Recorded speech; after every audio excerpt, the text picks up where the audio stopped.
Olá, irmãos, a graça e a paz do Senhor Jesus, tudo bem com vocês? Estamos aqui mais uma vez para compartilhar uma palavra devocional para que Deus possa trazer revelação ao seu coração. Amém? O texto que nós vamos ler hoje é apenas um versículo que está lá no livro de Gênesis, capítulo 31, é o verso 24. O texto diz: Então de noite Deus veio em sonho a Labão, o arameu, e o advertiu: Cuidado! Não diga nada a Jacó, não lhe faça promessas e nem ameaças. Amados, desde já eu quero deixar claro para vocês que é importante, para a compreensão de tudo aquilo que a gente vai discutir nesse vídeo, que você possa dar uma lida na história de Jacó. A história de Jacó é uma história muito interessante. Ela fala do esforço de Deus para transformar quem nós somos. O nosso caráter, a nossa existência, a nossa essência, e para nos moldar segundo a sua vontade.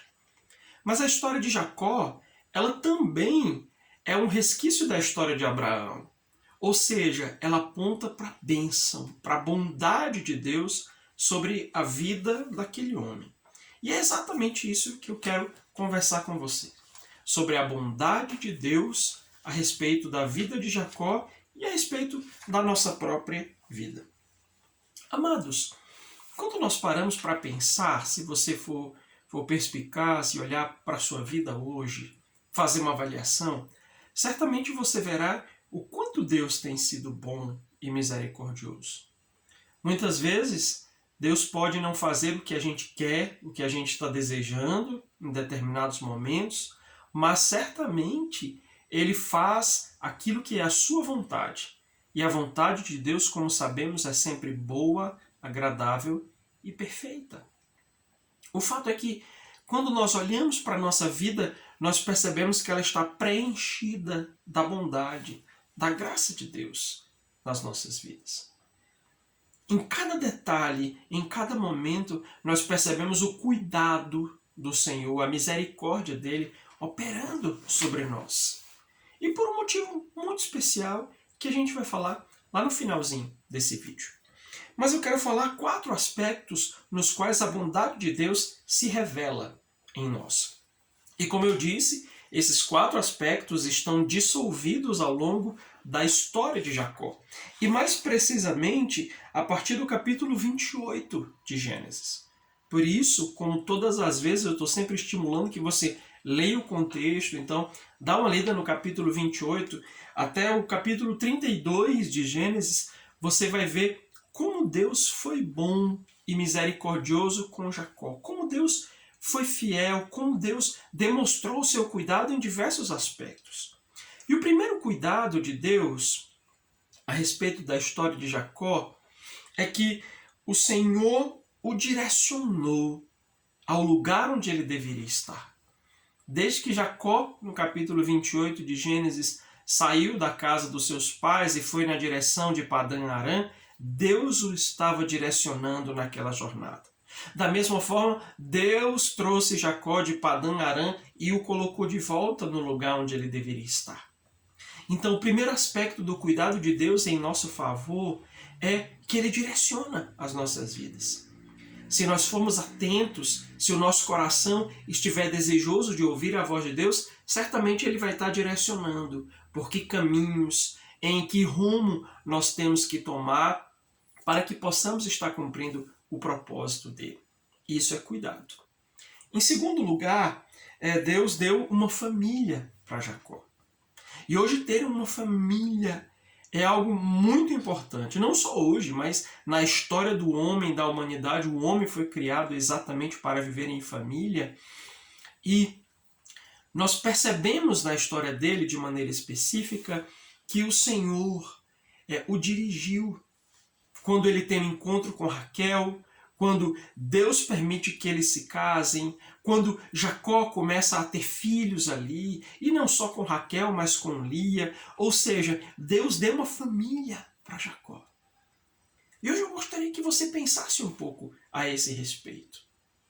A família é um dos grandes presentes que Deus pode dar para nós. em detrimento de quantos problemas ela tenha, de quantas dificuldades, de quantos desafios nós enfrentemos, tanto no casamento ou na família como um todo, ainda assim ela continua sendo uma bênção de Deus para nós.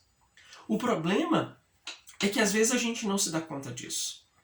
Nós não enxergamos que Deus está sendo cuidadoso e misericordioso conosco ao nos dar uma família.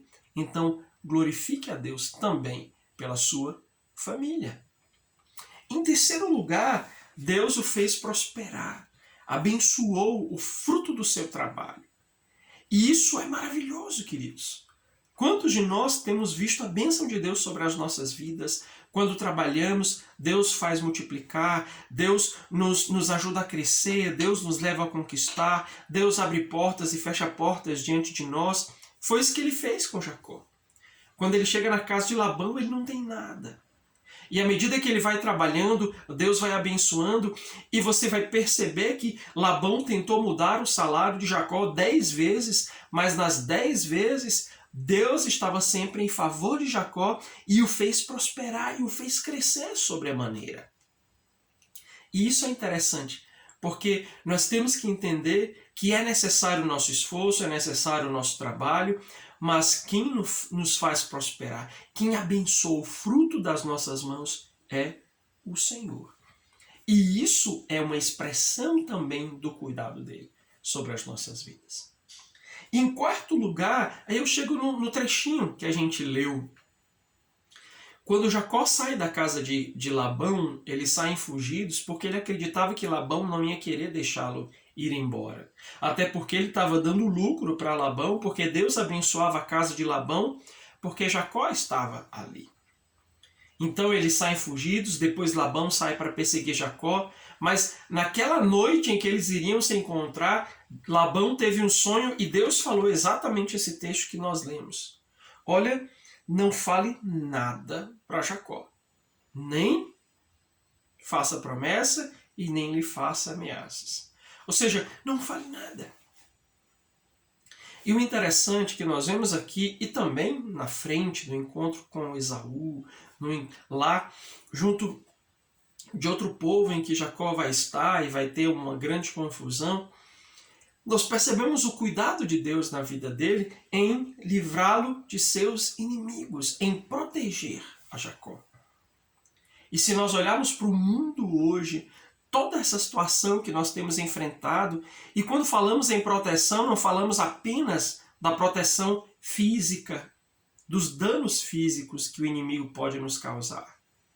Mas Deus protege a nós e a nossa casa de infestações de ideias das trevas, de danos mentais, emocionais, físicos, em todos os aspectos. Porque Deus tem cuidado de nós. Então, amados, nós percebemos o cuidado de Deus ao nos direcionar, ao nos dar uma família, ao abençoar o fruto das nossas mãos, ao nos proteger dos nossos inimigos, ao ministrar em nosso favor. E a razão pela qual isso acontece, que eu falei lá no comecinho do vídeo, é porque somos homens de aliança. Jacó era um homem de aliança. Isaac, seu pai, da mesma forma, e Abraão, que havia inaugurado essa aliança, e a partir de Abraão, a aliança se perpetuou no povo de Israel. E é tão importante, amados, nós entendemos que quando temos uma aliança com Deus, nós temos o dever de amá-lo, de adorá-lo, de obedecer a Ele. E Deus responde agindo com cuidado, com misericórdia, com graça, fazendo-nos enxergar o caminho, fazendo-nos ser abençoados em família, abençoando o fruto do nosso trabalho, livrando-nos dos nossos inimigos.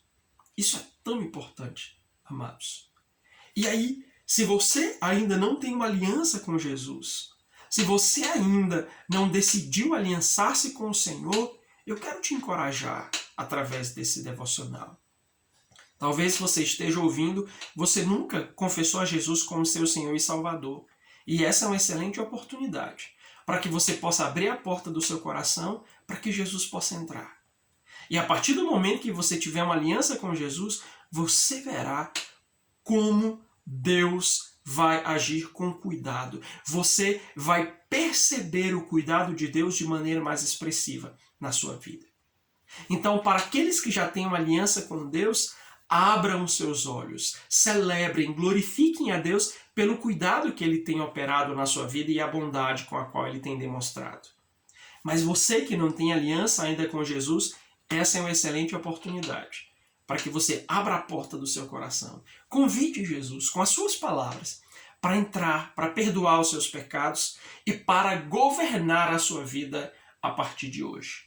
Porque só assim você verá a ação de Deus de maneira mais viva e expressiva na sua história. Amém? Então, que Deus abençoe você e a sua casa em nome de Jesus.